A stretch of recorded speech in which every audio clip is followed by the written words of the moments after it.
ასევე ვიცი, რომ არსებობს სახელმწიფო თეატრები, სადაც რასაც უნდათ იმას იზავენ.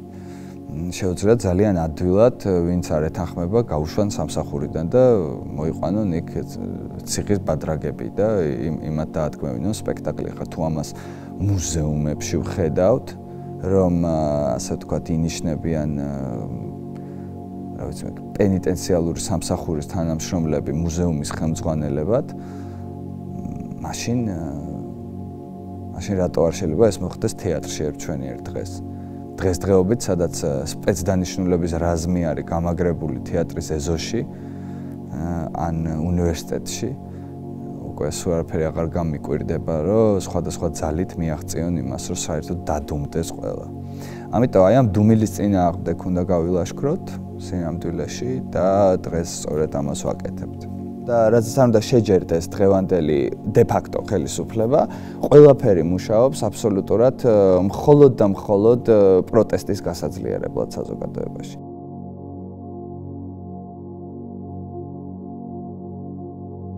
ჩვენ ვხედავთ, როგორ მოიშალა ყველანაირი საზღვარი სცენას და რეალობას შორის, თუ შეიძლება სცენას და ქუჩას შორის და როგორ გაფართოვდა თავის მხრივ ეს სცენა.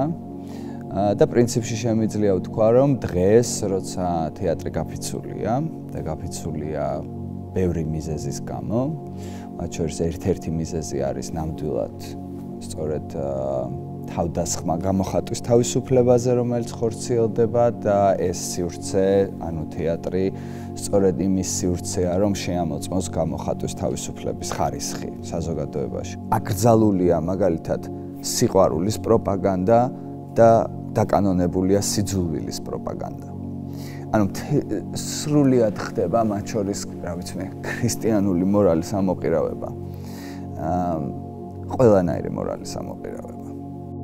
ჩვენ ცხოვრობთ რეალობაში, სადაც მშვიდობას აღარ ქვია მშვიდობა, სადაც ღირსებას აღარ ქვია ღირსება, თავისუფლებას აღარ ქვია თავისუფლება, ღალატს აღარ ქვია ღალატი, სიყვარულს აღარ ქვია სიყვარული. სიძულვილს აღარ ქვია ასევე სიძულვილი, რაღაცა ღირსეულთან არის ახლოს დღევანდელი, ასე ვთქვათ, დღევანდელ ენაში, რომელსაც ეს რეჟიმი ცდილობს რომ შექმნას და ნებისმიერ რეჟიმი, რა თქმა უნდა, პირველ დარტყმებს ახორციელებს, რაც საკვირველია, პირველ რიგში ენაზე.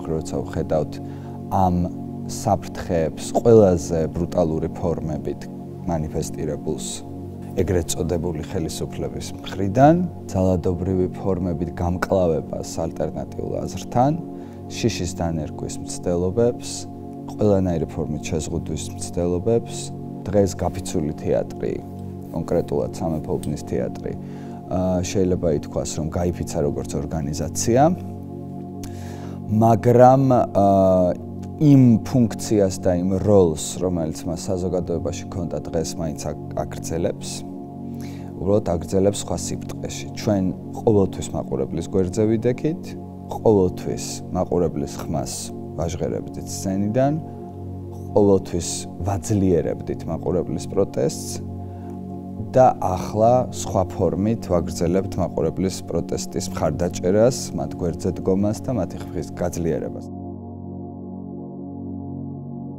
ჩვენ ვართ დღეს ამ წამს იმ რეალობაში, სადაც უბრალოდ დგომაც კი რუსთაველზე საკუთარი უფლებებისთვის ან საკუთარი პროტესტის გამოსახატად ან საკუთარი უფლებების დასაცავად შეიძლება იყოს იმის საფუძველი, რომ უცებ წყლის ჭავლის მანქანა მოგაყენონ, ყველანაირი აგრესიული იქნება ეს თუ ვთქვათ რაიმე სხვა სახის ქმედითი პროტესტის გარეშე, უბრალოდ დგახარ და მოდი შენთან მანქანა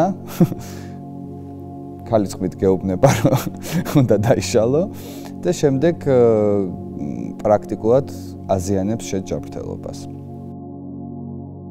ჩვენ არ ვაპირებთ შეგუებას და პირიქით, ჩვენ სწორედ ამ ვითარებაში ვაპირებთ, რომ კიდევ უფრო ძლიერად დაუპირისპიროთ ჩვენი სიმართლე. დღეს ხალხი დგას ქუჩაში და იდგება მშვიდად, ბეჯითად და ჯიუტად. მანამ სანამ არ ჩამოიშლება ეს მანკიერება, მანამ სანამ არ დაინგრევა ეს სისულელე სისტემა, რომელმაც ერთჩვენიერ დღეს გადაწყვიტა, რომ როგორც თვითონ უნდა, ისე უნდა ვიცხოვროთ. არ გამოვა. უბრალოდ არ გვიცნობენ ეთყობა.